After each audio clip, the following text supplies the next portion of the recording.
캄보디아에서 송환된 피의자 64명에 대한 경찰 수사가 본격화하고 있습니다. 피살된 한국인 대학생의 부검을 위해 국가수 관계자들도 오늘 저녁에 출국을 하는데요. 네, 한편 트럼프 대통령이 아시아 순방 중에 김정은 위원장을 만나는 방안을 미국 정부가 검토해 왔다는 보도가 나오면서 북미 관계에도 시선이 쏠리고 있습니다. 관련된 내용들 봉영식 연세대 객원 교수와 함께 짚어보겠습니다. 어서 오십시오. 안녕하십니까. 네, 어서 오세요. 먼저 캄보디아 이야기부터 해보겠습니다. 감금됐던 우리 국민 64명이 귀국을 했습니다. 지금 캄보디아와 함께 TF도 꾸리고 범죄 조직 금융 제재를 추진하는 부분, 이런 부분까지 이제 활발하게 준비를 하고 있는 상황인데 일단 전반적인 정부의 대응은 좀 어떻게 보이십니까? 정부로서는 이제 큰 충격의 그 이후로 총력을 동원해서 캄보디아 정부와 그리고 다른 국가 정부와도 협력을 통해서 이 범죄의 근절을 기하고 있고 또 교민과 우리 국민 보호에 필요한 모든 조치를 강구하고 있는 것으로 보입니다.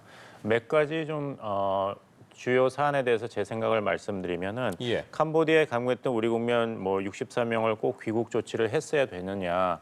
하지만 대한민국은 주권 국가입니다. 주권 국가의 가장 중요한 책무는 국민의 생명과 안전을 보호하는 것이죠.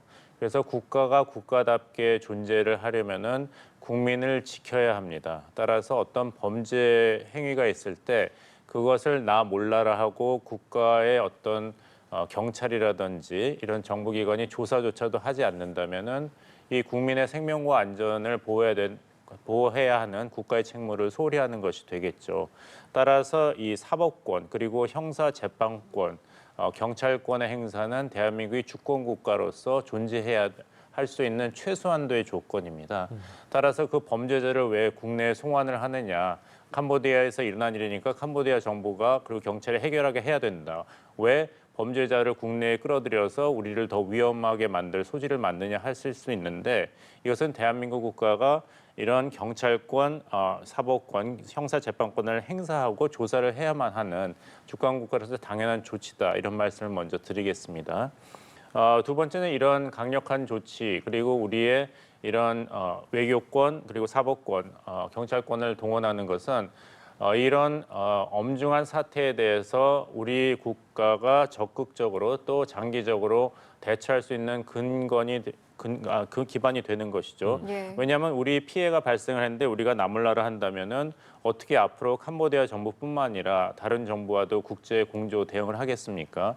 서로 이렇게 자료 교환을 한다든지 정보 교환 그리고 합동 수사 활동을 하는 것은 무엇보다도 필수적이죠.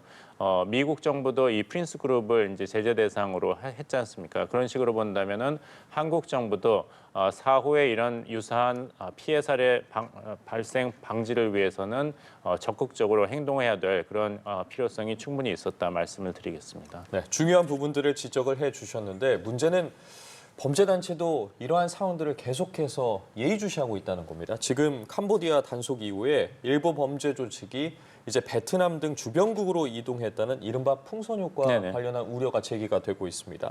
정부가 동남아 지역으로 어쨌든 공조를 좀 확대하겠다고 했는데 이럴 때일수록 좀 시간과의 전쟁이지 않겠습니까? 그렇습니다. 모든 국민들이 굉장히 이제 충격을 받으셨고 또 분노를 금하지 못하고 있죠. 우리의 청년들이 이렇게 범죄 조직의 무방비로 노출되었다는 것 그리고 상당수의 그런 피해자가 있다는 사실이 속속들이 밝혀지면서 특히 정치권에서는 신속하고 강력한 대응을 주문하는 그런 모습을 보이고 있는데 여기에 대해서는 우리가 좀 신중해야 될 것 같습니다. 예를 들면은 더불어민주당의 전현희 수석 최고위원이 19일에 캄보디아에서 벌어진 한국의 납치 강도 고문 살해 사태와 관련해서 우리가 군사적 조치도 검토해야 된다 이런 발언을 했어요. 이런 발언이 사실 민주당 내에서도 좀 신중해야 된다 이런 반대 의견이 나오고 있는 상황입니다. 그런데 이런 필요하다면 군사적 조치 또한 배제해서는 안 된다. 이것은 결코 전쟁을 하자는 것이 아니라 우리 군대는 바로 국민의 생명과 안전을 위해 존재한다는 헌법적인 당위성을 말하는 것이다. 국민의 생명과 안전 보호는 저도 말씀드렸죠. 헌법에 규정된 대한민국 정부의 가장 큰 의무. 여기까지는 맞습니다. 하지만 이제 군사적인 수단 동원도 검토해야 된다고 이야기하는 것이 과연 이런 사태에 대해서 대한민국 정부가 효과적으로 대응하는데 긍정적인 선택인가? 여기에 대해서는 좀 조심해야 될 것 같습니다. 역사적으로 우리 자국민들을 보호하기 위해서 군대를 동원해야 된다는 것은 제국주의 국가들이 사용했던 그런 정책입니다. 청일 전쟁이 일어났었죠. 청일 전쟁이 청나라 땅도 아니고 일본 땅도 아니고 한반도에서 일어났습니다. 그때 청나라가 군대를 동원하고 일본이 군대를 동원해서 전쟁을 일으켰을 때 명분이 한반도에 무방비 상태로 있는 우리 국민들을 보호하기 위해서 헌법적인 행동을 정당하게 행사한다였습니다. 그 다음에 우리나라가 어떻게 됐습니까? 그런 역사적인 경험을 한 우리나라가 자국민 보호를 위해서 우리가 헌법적인 당위성을 가지고 캄보디아의 군대도 동원한다 한다면 이것이 얼마나 정당화될 수 있는지 그리고 또 위험성은 없는지 검토를 해야 되겠습니다. 두 번째, 만약에 이런 사태를 남긴다면은 일본에서는 아베 정부 때 아시겠습니다만 집단 자위권 차원에서 일본의 자위대도 해외 파병을 할 수 있다는 논리를 전개해서 우리 정부가 심각하게 여기고 대응을 했었죠. 예. 그래서 대한민국 정부의 동의 없이는 일본 자위대가 대한민국 영토에 들어올 수가 없다 했는데 우리가 만약에 이런 군대 파병, 해외 파병에 대해서 이런 식으로 굉장히 확대 해석을 하는 선례를 남긴다면은 사후에 일본이 이런 움직임을 보였을 때 우리의 입장에 굉장히 불리하게 됩니다.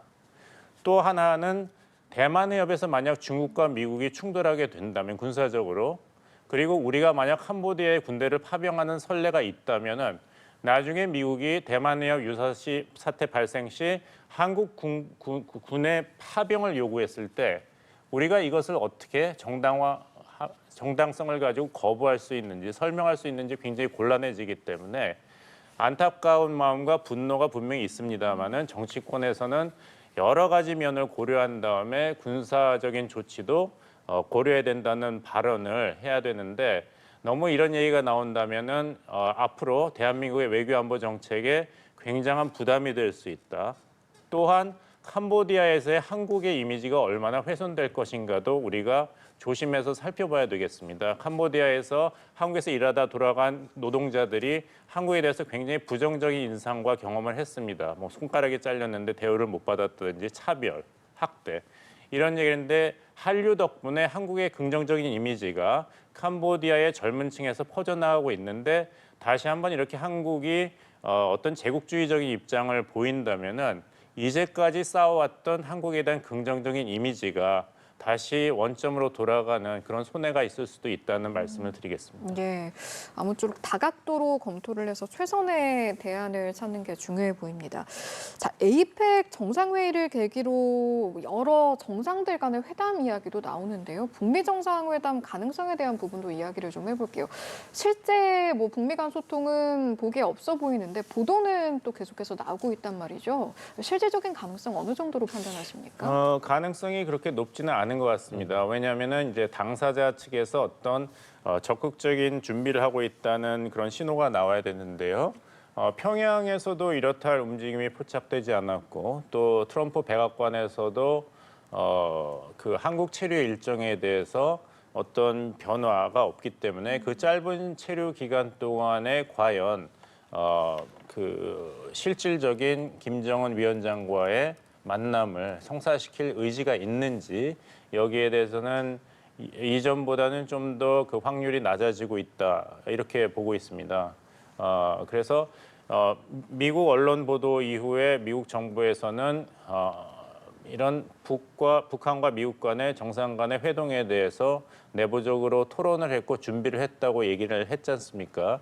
근데 토론을 하고 준비를 했다는 것이 이 만남을 기정사실화하고 여기에 대해서 준비한 거랑은 다른 이야기가 될 수 있는 것이죠. 모든 가능성을 열어두고 내부적으로 준비했다는 해석을 하는 것이 더 타당한 것이 아닌가.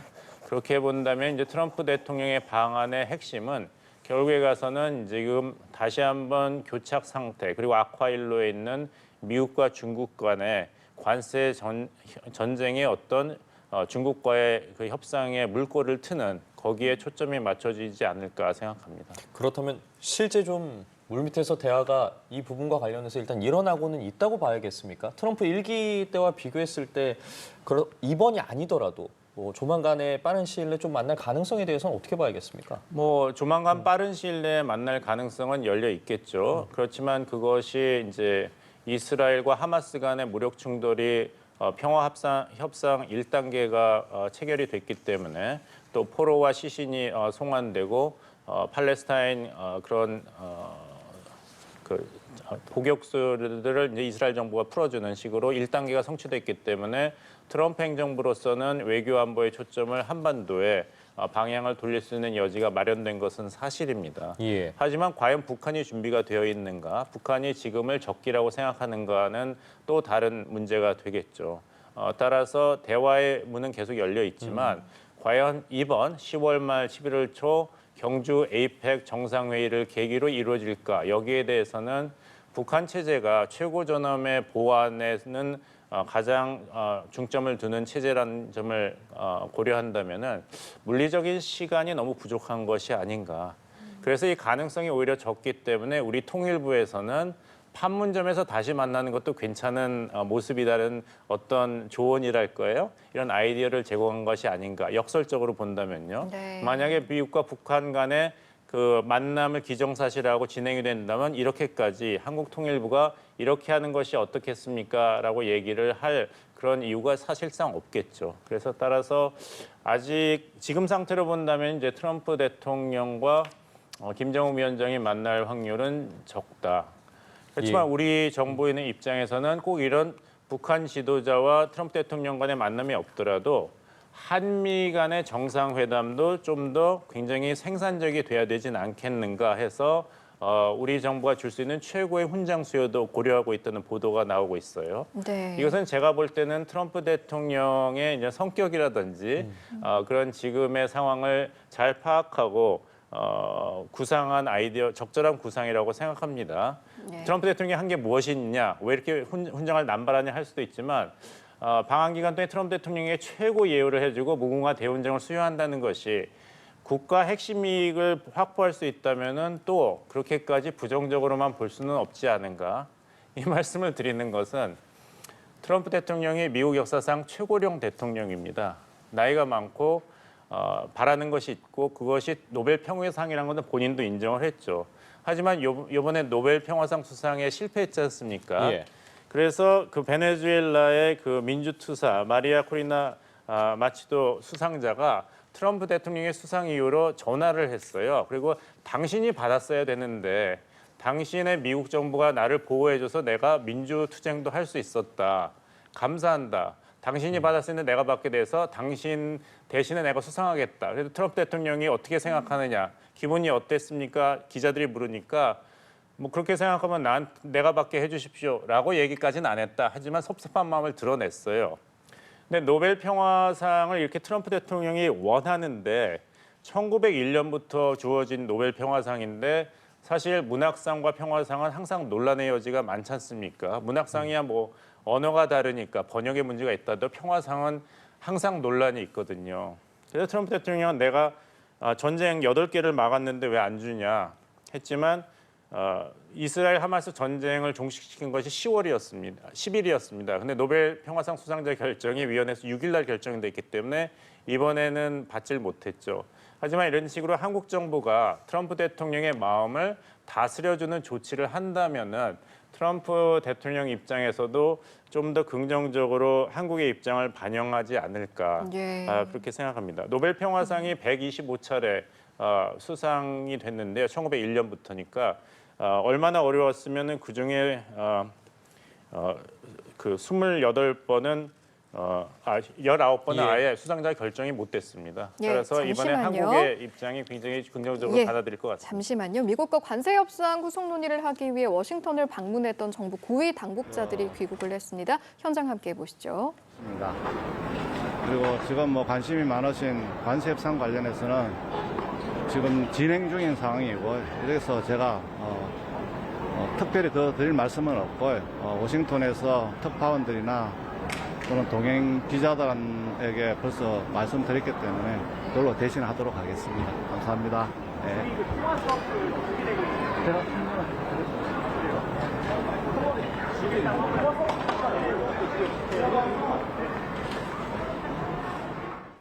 네, 구윤철 부총리 겸 기획재정부 장관의 귀국 모습 함께 들어보셨는데요. 현재 우리 정부 고위급 인사들이 계속해서 말씀해 주신 트럼프 대통령의 그런 기분을 맞춘다라는 부분도 결국 실용외교 관련해서 저희가 해결해야 될 관세 문제가 있기 때문 아니겠습니까? 지금 다녀오면서 일단 이야기를 남겼는데 관세 협상과 관련해서 취재진의 질문을 받았지만 지금은 일단 진행 중인 상황이라서 구체적인 언급은 어렵다라는 입장을 밝혔습니다. 현재 상황에 대해서 조금 짚어볼까요? 계속해서. 먼저 예. 저 언급이 적절한 수준에서 이루어졌다는 말씀부터 드리고 싶습니다. 왜냐하면은 일본 정부 관계자에게 제가 들은 말인데 이재명 잠시만요. 말씀 중에 저희 현장을 다시 한번 연결을 해 보도록 하겠습니다. 취재진의 질문과 답변 함께 들어보시죠. 대부분의 쟁점에서 실질적인 진전이 있었습니다. 한미 양국이 매우 진지하고 건설적인 분위기 속에서 협상에 임했습니다. 2시간이 훌쩍 넘는 공식 협의 외에 이어진 만찬 자리에서도 밀도 있는 대화를 주고받았습니다. 다만 여전히 조율이 필요한 부분이 남아 있습니다. 이번 협의의 성과를 토대로 협상이 원만하게 마무리될 수 있도록 끝까지 최선을 다하겠습니다. 국익에 도움이 되는 결과를 만들겠습니다. 감사합니다. 한두 가지 더 추가받고 그냥 갈게요. 저희 충분히 입장을 말씀드렸습니다. 에이펙 정상회의 시기를 목표로 한다라고 말씀하셨었는데 그때까지 마무리가 가능한 상황인지 그리고 또 진척이 많이 이루어졌다고 하는데 어느 부분을 더 추가로 논의할 수 있을지 궁금합니다. 이번 방미 전보다는 에이펙 계기에 타결될 가능성이 더 높아졌다. 이 정도로 이제 볼 수 있고요. 그렇지만 대부분의 쟁점은 아까 말씀드린 대로 상당히 이제 의견 일치를 보았는데 여전히 조율이 필요한 남은 쟁점들이 한두 가지가 있습니다. 그래서 그 쟁점을 귀국하여 우리 부처와 이제 또 심도 있게 검토를 해서 우리 입장을 추가적으로 전달하고 추가적으로 또 협상을 해야 됩니다.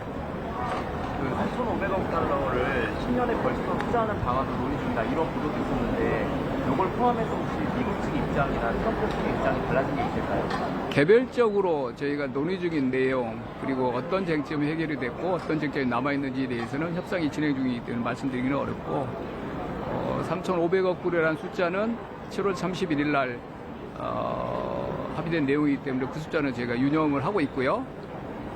대한민국이 감내 가능한 범위 내에서 그리고 상호 호혜적인 프로그램이어야 된다. 이런 내용에 대해서는 상당히 의견이 근접해 가고 있습니다. 이 정도로 말씀드리겠습니다. 제일 쟁점이 됐던 게 이 3,500억 중에 직접 투자가 얼마고 대출 보증이 얼마냐인데 또 구체적 숫자는 아니더라도 그 부분에 대해서는 좀 합의가 됐다, 의미 있는 진전이 있었다 이렇게 좀 평가를 해볼 수 있을까요? 그러니까 이제 개별 프로그램의 숫자 이런 것까지 저희가 말씀드리기는 어렵고 협상이 진행 중이기 때문에 말씀드린 대로 대한민국 외환시장에 미치는 충격 이 부분에 대해서 충분히 미국에서 인지를 하고 있고 이해를 했고 또 대한민국이 감내 가능한 범위 내 그리고 한미 양국 간의 상호 호의적인 결과를 이어질 수 있는 그런 최종 협상안이 돼야 된다. 여기에 대해서는 상당 부분 이해가 이루어졌습니다. 마무리하시죠. 선생님 마지막으로 한 가지 여쭤보겠습니다. 한미 통화 스와프는 아예 진전이 없는 건지 다른 방안으로 채워낸 게 있나요? 네, 이제 통화 스와프나 이런 안들이 이제 언론에서 보도하시는 것도 외환 시장에 미치는 충격 이런 부분에 대한 논의 과정에서 이제 나온 이야기잖아요. 그래서 그 부분에 대한 이해가 어느 정도 지금 이루어지고 있다. 이 정도만 이야기 드리고 있고요. 통화 스와프라는 용어, 그 프로그램 이런 개별 것까지 저희가 언급하는 거는 지금 아까 말씀드린 대로 협상이 다 서로 연계되어 있기 때문에 대한민국 외환시장에 미치는 충격이 없어야 된다. 이거 반복해서 말씀드리지만 대한민국이 감내 가능한 범위 내에서 협상안이 마련돼야 된다. 여기에 대해서는 이전보다는 상당히 한미 간의 의견이 접근하고 있습니다. 감사합니다.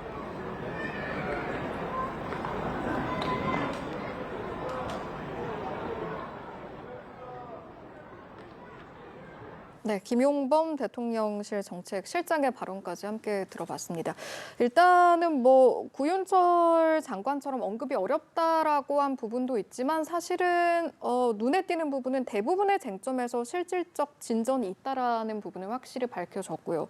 또 이와 함께 감내 가능하고 상호 호혜적이어야 한다. 우리 외환 시장에 미치는 영향에 대해서 미국에서도 좀 인지를 하고 있고 여기엔 타격이 없도록 해야겠다라는 부분에 있어서는 좀 접근이 잘 돼가고 있는 맥락에서 들렸거든요. 어떻게 들으셨습니까? 저도 그렇게 들었습니다. 구윤철 부총리께서 예전에 환율 문제에 대해서 거의 해결됐다는 식으로 얘기를 했다가 과연 그러냐 했더니 한국이 환율 조작국이라는 그런 의심을 해소했다는 차원에서 말씀드린 것이다라고 대통령실이 정정을 했죠. 그래서 이번에 부총리의 발언이 정책 실장보다는 굉장히 조심스럽고 원칙적인 수준에 머무른 게 아닌가. 거기에 비해서 김용범 정책실장은 많은 부분에서 뭐 접점을 찾았다는 것을 강조하면서 긍정적인 이야기를 했습니다.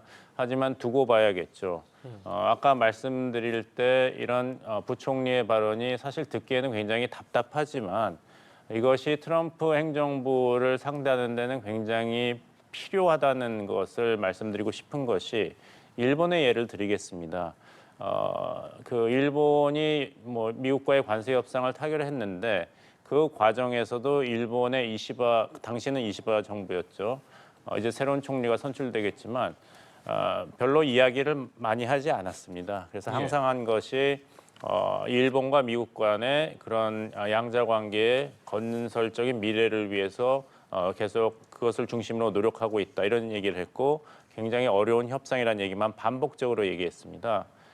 그 얘기를 왜 했냐면은 이제 트럼프 행정부의 특징은 윈윈을 추구하는 것이 아니라 120% 승리를 추구하는 것인데 거기서 조금이라도 일본 정부 관리가 우리가 유리하다라든지 우리에게 긍정적인 결과를 받았다 아니면 그런 방향으로 진행되고 있다 한다면 이런 얘기를 미국 측에서 다 듣고 있거든요. 요즘엔 인터넷 시대고 뉴스가 있으니까. 그렇다면은 더 강경한 입장으로 협상 전략을 수정하게 됩니다. 그런 것을 잘 의식한 일본 측에서는 굉장히 말을 아끼고 미국과 일본 간의 미래 관계를 위해서 협상에 임하고 있고 또 굉장히 어려운 협상이다. 이런 입장을 반복해서 얘기했습니다. 그래서 이재명 대통령께서 트럼프 대통령과 정상회담을 백악관에 했을 때 굉장히 긍정적인 평가가 나왔죠. 특히 여당 입장에서는. 하지만 미국 입장에서는 그것을 들으면은 트럼프 행정부는 우리가 너무 쉽게 했나. 우리가 좀 더 한국에 대해서 적극적으로 요구를 개진했어야 되는 것이 아닌가.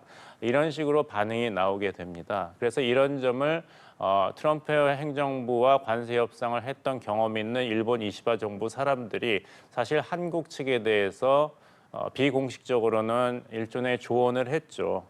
너무 이렇게 긍정적인 평가를 하고 싶은 마음은 이해하지만 열심히 노력해서 좋은 결과가 있다는 것을 정부가 국민에게 당연히 하고 싶겠지만 그 얘기를 미국이 듣고 있기 때문에 답답하더라도 우리가 계속 어렵다, 잘 모르겠다, 미국이 힘들게 한다는 얘기를 하는 것이 결국에는 궁극적으로는 우리에게 좋은 결과를 도출해야 되는 것이 협상의 초점 아니겠습니까? 그런 입장에서는 좀 이런 정치적인 유혹이 있더라도 굉장히 절제된 언사로 협상 진행을 이야기하는 것이 좋다 이런 얘기를 했던 기억이 납니다. 말씀해 주신 것처럼 정리를 해보자면 어쨌든 지금 협상이 현재 진행형이기 때문에 결국에는 제한된 부분만 입장을 내놓을 수 있는 건데 앞서 했던 발언들 중에도 그래도 말씀해 주신 것처럼 긍정적인 시그널이 얽히는 부분들이 있었습니다. 지금 방미 이전보다 에이펙을 계기로 타결될 가능성이 높아졌다는 점. 그러면서 이야기한 게 아직 조율이 필요한 남은 쟁점들이 한두 가지가 있다고 했습니다. 그 한두 가지에 대해서 저희가 그래도 조금 유출을 해볼 수 있지 않겠습니까? 어떤 부분일 거라고 보십니까? 결국에 가서는 이제 통화 스와프라는 것은 연준이 결정하는 사안입니다. 근데 연준에서는 한국과의 그 무제한 통화 스와프를 거부했습니다. 그러면은 이 대안이 끝난 것인가? 아닙니다. 아르헨티나와 미국이 통화 스와프를 체결한 거 2억 달러 규모를 한 것과 마찬가지로 미국의 재무부가 할 수 있는 여지가 있습니다. 이것을 이제 한국 정부가 계속 미국을 설득하고 있거든요. 하지만 그 옵션을 미국이 받아들이기 위해서는 베센트 재무장관 위에 있는 트럼프 대통령이 이것을 허가를 해야 됩니다. 즉 우리 정부는 아까 김영범 정책실장도 계속 얘기한 것이 한국 경제가 감내할 수 있는 수준에서의 이런 대미 투자를 해야 되지 않겠냐고 미국을 계속 설득하고 있다 얘기를 했죠. 예. 근데 트럼프 대통령은 난 그건 모르겠고 3,500억 달러를 업프런트 빨리 조기에 미국으로 옮겨와라. 현금으로 이 입장을 고수하고 있기 때문에 상무장관이라는 재정장관이 아직까지는 트럼프 대통령을 설득해서 한국의 입장을 수용하는 그 단계까지 진행된 것 같지는 않습니다. 따라서 결국에는 이번에 그 트럼프 당신은 왕이 아닙니다. 이런 데모를 하니까 트럼프 대통령 지지층에서는 그 데모하는 사람들한테 전투기가 오물을 퍼붓는 그런 비디오까지 올렸지 않습니까? 근데 현실은 트럼프 대통령이 왕이기 때문에 결국에는 왕이 결정을 해야 됩니다. 이 점에 있어서 이재명 정부가 아까 훈장 이야기도 나왔습니다만 총력을 기울이고 있는 것으로 보입니다. 예.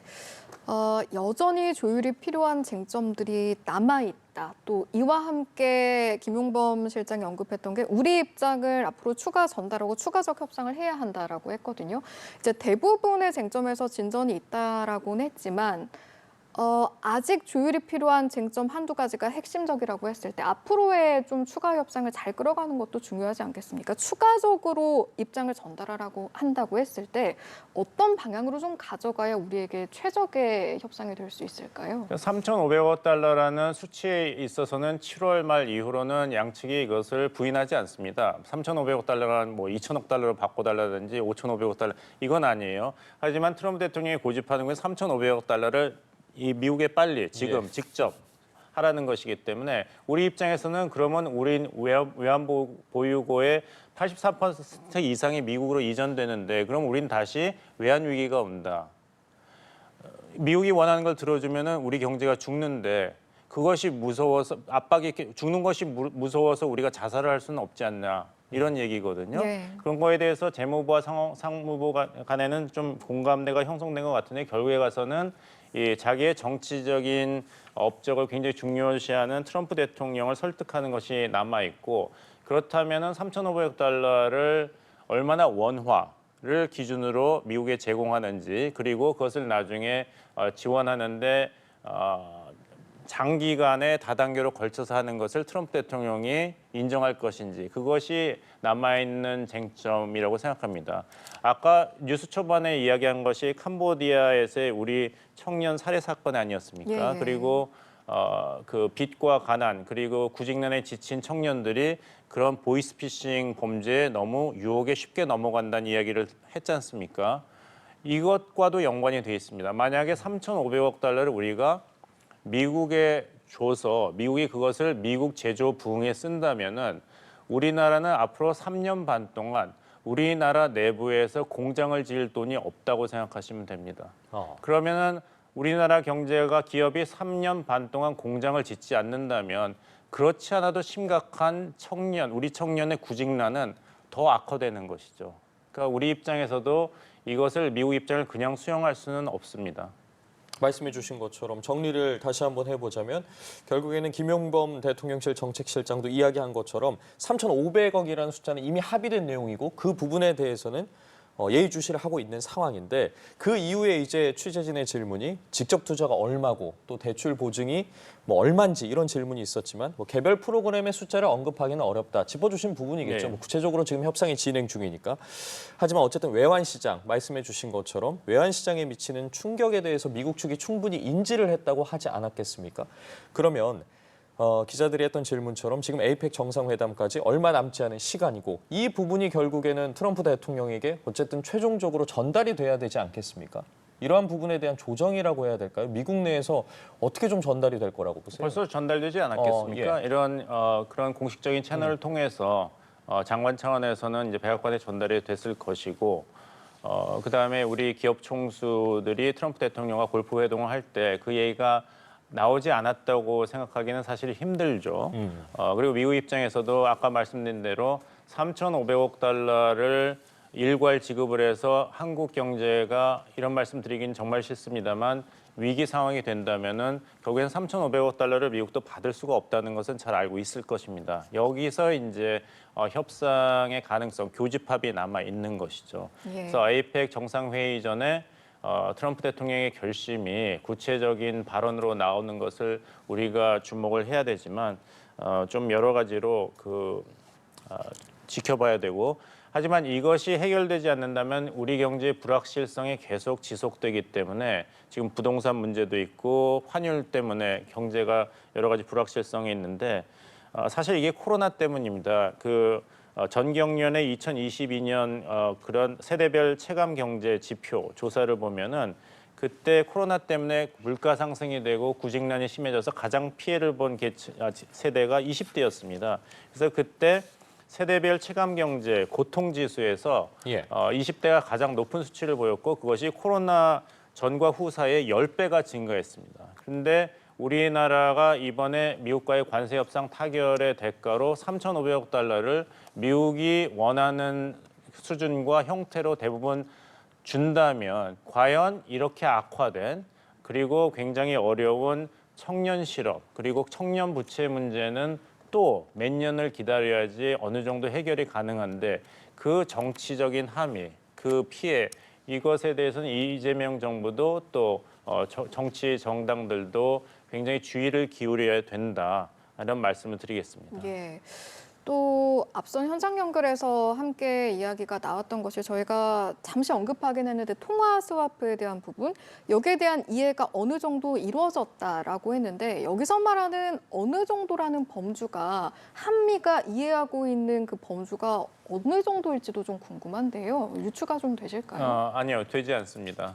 일부러 그렇게 발언을 한 것 같습니다. 예. 통화 스와프에 대한 이해가 어느 정도 이루어졌다고 했는데 그 어느 정도란 거는 정말 어느 정도죠. 그 얘기하기에 따라서 열려 있는 정도고 말씀이요. 우리는 네. 우리 주장과 설명을 할 수밖에 없고 미국은 미국의 주장을 계속 고수했겠습니다만 한 가지 우리 협상팀이 긍정적으로 평가받아야 되는 것은 계속해서 새로운 아이디어를 던지는 것으로 보입니다. 뭐 통화 스와프 얘기도 했다가 통화 스와프에 대해서 막힌 것 같으니까 그러면은 이것을 원화와 달러를 연동하는 것으로 어떻게 했냐는 식으로 계속 미국 측에 대해서 창의적인 대안을 지속적으로 제공하고 있기 때문에 미국 입장에서는 아무리 대통령의 결심이 강하다 하더라도 아까 말씀드린 한국 경제가 무너지고 나면 3,500억 달러도 없어지는 거 아니겠습니까? 그렇다면은 트럼프 대통령이 지향하고 있는 미국 제조업의 부흥도 시작될 수가 없다는 점, 이것을 우리가 정확하게 설득하고 있다는 점,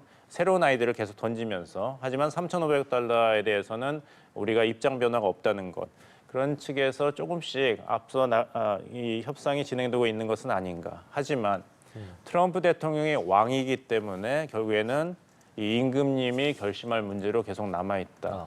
여기에서 변수는 또 지금 미중 간의 희토류 통제 때문에 새로운 국면을 맞고 있는 미중 간의 관세 협상이 어떻게 우리에게도 영향을 미칠지 이것을 주목해야 됩니다. 예, 참 여러 가지 상황을 지켜봐야 할 것 같은데 미국과 관세 협상 후속 논의를 하기 위해서 워싱턴을 방문했던 우리 정부 고위 당국자들이 일정을 마치고 한국으로 돌아왔습니다. 조금 전 현장을 통해서 보신 것처럼 김용범 대통령실 정책실장이 관련해서 입장을 밝혔는데요. 추후 들어오는 내용 등은 저희도 계속해서 예의주시하고 또 전해드리도록 하겠습니다. 오늘 대담은 여기서 마치겠습니다. 봉영식 연세대 개건 교수와 함께했습니다. 고맙습니다. 고맙습니다.